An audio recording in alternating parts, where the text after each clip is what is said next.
आज उस खुदा से मुझे कुछ ना चाहिए, सिर्फ तेरे आगे सर झुकना चाहिए। मेरी हर दुआ में हो तुम ही तुम, ये कैसी जगह ले आए हो तुम। 7 साल की कठोर तपस्या के बाद जब वो इंसान जिंदगी में आ जाता है, मैनिफेस्ट हो जाती है वो चीज़, तो यही गाना निकलता है मेरे मुंह से, तो आपके मुंह से भी निकलने लगेगा जब ये सक्सेस स्टोरी आप सुनोगे कि आज उस खुदा से कुछ नहीं चाहिए, बस कुछ नहीं चाहिए, सब कुछ मिल गया। जब ये शादी की खबर मेरे कानों में पड़ गई कि अब पेरेंट्स मान चुके हैं। नमस्कार दोस्तों, मैं हूं Rishabh Gautam, the law of attraction coach and motivational speaker. बहुत बहुत स्वागत करता हूं आज की सक्सेस स्टोरी में। बिना समय गवाए फटाफट से शुरू करते हैं आज की सक्सेस स्टोरी।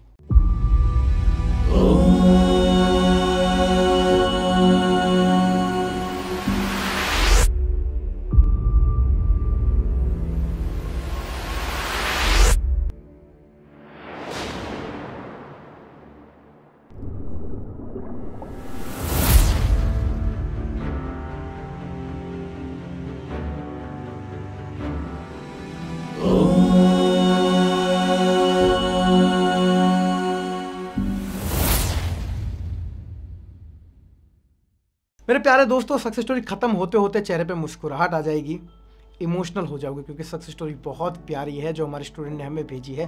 वीडियो में आगे बढ़ने से पहले अगर आपने अभी तक सब्सक्राइब नहीं किया है चैनल को, तो सब्सक्राइब कर लीजिए, क्योंकि सक्सेस स्टोरीज और मोटिवेशनल वीडियोस लाता रहता हूं ताकि ज्ञान की वृद्धि हो, वाइब्रेशंस अलाइन हो और आप मैनिफेस्ट कर पाओ जो आप मैनिफेस्ट करना चाहते हो अपने जीवन में। साथ ही साथ अगर आपने अभी तक हेल्पलाइन पे संपर्क नहीं किया, आपकी प्रॉब्लम नहीं सुनाई है, किसका इंतजार कर रहे हो?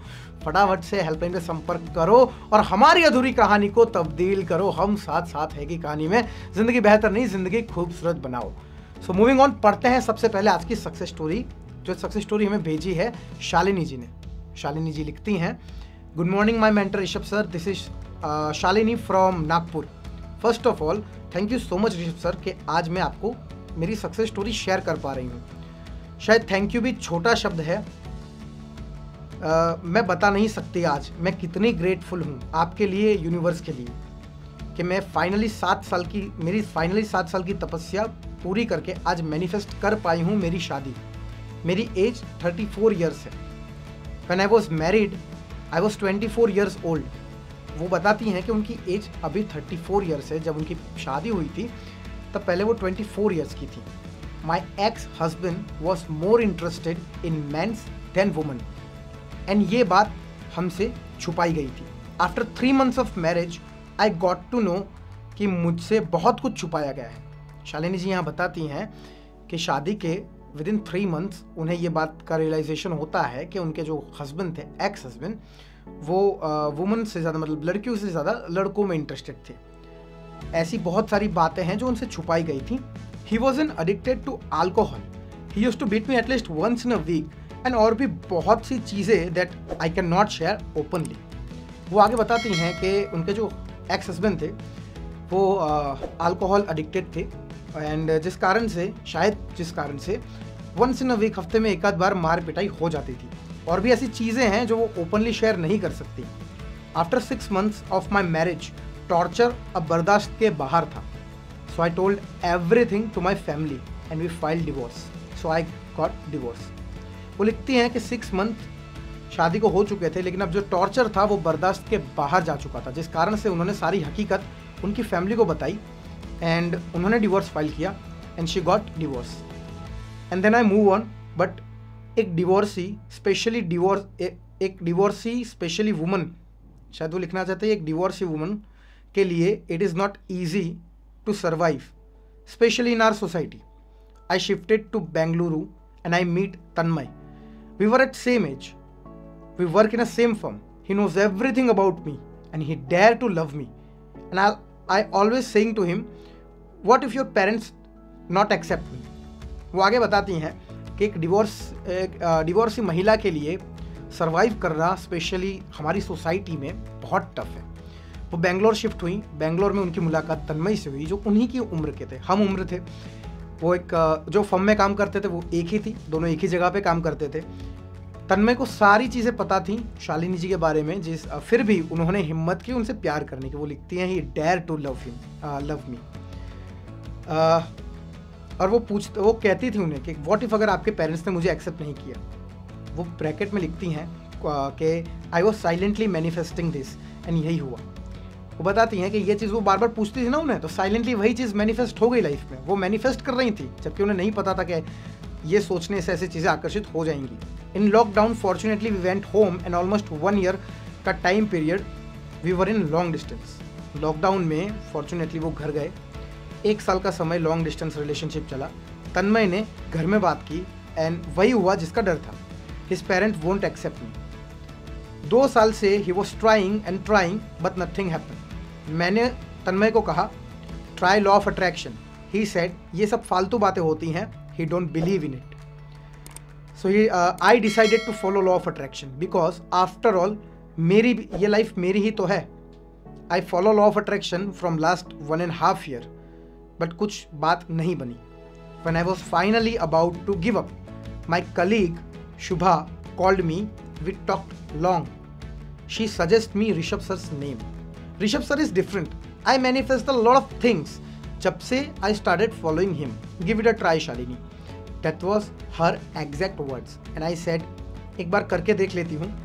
Who knows ये यूनिवर्स का एक साइन हो. And वही हुआ. I joined only 1 month ago and things started to change suddenly. Abhishek sir advised me to get a rose quartz stone and give this stone to Tanmay.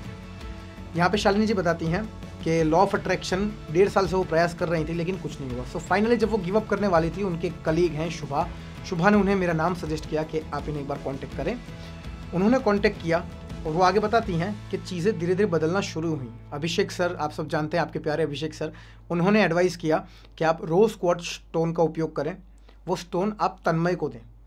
उन्होंने वही चीज़ same की। I gifted him as a bracelet and told him to keep always with you. मैंने bracelet में बनवा के वो rose quartz stone उन्हें गिफ्ट किया। उन्हें कहा कि आप इसे हमेशा अपने पास रखना। वो हमेशा उसे अपने पास रखते थे। आफ्टर फ्यू वीक्स ओनली तन्मय मुझे शाम को मिले एंड ही सेड, जिसका मुझे इतने टाइम से इंतज़ार था, pack your bags, mom wants to meet you. I was freaking so happy. मैंने उनसे कहा कि यू आर नॉट जोकिंग ना? He said no, I am not joking. Tanmay lives in Pune. Tanmay Pune में रहते हैं। We went Pune and I met his family for the first time. वो लिखती हैं कि हम पुणे गए, मैं वहाँ जाके उनके परिवार से पहली बार मिली। They like me and they said next week 13 February we will come to Nagpur to meet your family. वो आगे बताती हैं कि तन्मय जी के परिवार वालों ने कहा कि अगले हफ्ते 13 फरवरी को हम नागपुर आएंगे आपकी फैमिली से मिलने के लिए, बात करने के लिए। And it happen finally 13 February सब कुछ अच्छे से हो गया। एंड फाइनली अब मैं बोल सकती हूँ कि तन्मय इज़ माई फियांसी। शादी की डेट निकलते ही I will update you and of course मैं खुद आऊँगी सूरत तन्मय के साथ आपको इनविटेशन देने। आपको आना ही पड़ेगा sir. Thank you and 10,000 times thank you, 10,000 times या उससे भी ज़्यादा my mentor Rishabh sir and Abhishek sir. Please share my success story with everyone so they can be motivated. कि हर वक्त लगता है वो लिखती हैं आगे कि हर वक्त लगता है अभी अभी सक्सेस मिलने में, शायद स्पेलिंग मिस्टेक है, मैं पढ़ नहीं पा रहा हूँ, so still I try, sorry for that. कि हर वक्त लगता है अभी अभी सक्सेस मिलने में, बट अगर आप गिव अप ना करो एंड आपके पास ऋषभ सर जैसे मेंटोर हों, आपको सक्सेस मिलने से कोई नहीं रोक सकता। जय श्री कृष्ण। लास्ट की फ्यू लाइंस नहीं समझ में आई है, अगर किसी को आए तो आप मुझे कमेंट में बताना। शालिनी जी माफ़ी चाहूँगा इसके लिए। और यहाँ पे सक्सेस स्टोरी समाप्त होती है। सबसे पहले शालिनी जी हाथ जोड़ के दिल की गहराइयों से बहुत बहुत कृतज्ञ हूँ, अभिनंदन करना चाहूँगा आपका कि ईश्वर ने आपको सफलता दी। आपने जो भी तारीफ मेरे लिए की है, मैं इसका हकदार नहीं हूँ, इसकी हकदार आप हैं, यूनिवर्स हैं। मैं केवल एक माध्यम हो सकता हूँ, एक कारक हो सकता हूँ। जो भी कुछ हुआ है आपके कारण और उस ईश्वर की मेहरबानी, उस ईश्वर की कृपा के कारण हुआ है, मेरा इसमें कोई हाथ नहीं है। फिर से एक बार बहुत बहुत धन्यवाद करना चाहूँगा सक्सेस स्टोरी शेयर करने के लिए, ताकि आप जैसी और मेरी जितनी बहनें हैं, जितने भाई हैं, उन सबको मोटिवेशन मिले। मेरे प्यारे स्टूडेंट्स, श्रोतागण, मेरे भाइयों, मेरी बहनों, वीडियो बनाने का तात्पर्य, सक्सेस स्टोरी सुनाने का तात्पर्य मेरा या वो जो लोग जो सक्सेस स्टोरी भेजते हैं, बस इतना सा है कि आप मोटिवेट हो पाएँ, आप कुछ सीखें इस चीज़ से। देखिए, जब भी आप गिव अप करने वाले होते हो ना, और अगर आप ईश्वर ने या यूनिवर्स ने चाहा है कि आप गिव अप ना करो, तो कोई ना कोई साइन आपको मिलता है। आंखें कान खोल के साइन खोजिए। जैसे यहाँ पे शालिनी जी बताते हैं कि उनकी फ्रेंड शुभा, जो हमारे स्टूडेंट रह चुके हैं, उन्होंने उन्हें सजेस्ट किया मेरा नाम। जैसे मैंने बताया, मेरा कोई तात्पर्य नहीं है भैया, सारा काम उस ईश्वर का है। मैं तो केवल एक माध्यम हो सकता हूँ, एक कारक हो सकता हूँ, करता तो वही है। कहने का मतलब है कि आपको भी ये आंखें और ये कान खुले रख के खोजना होगा वो साइन कौन सा है। साइन मिलते हैं आपको, साइन देखिए और ज़िंदगी बेहतर नहीं, ज़िंदगी खूबसूरत बनाइए। अगर प्रॉब्लम बहुत है, नहीं समझ में आ रहा क्या करें, हेल्पलाइन नंबर पर संपर्क करो अभी के अभी, और अपनी ज़िंदगी बेहतर नहीं, ज़िंदगी खूबसूरत बनाओ। जय हिंद, जय भारत एंड जय श्री कृष्ण।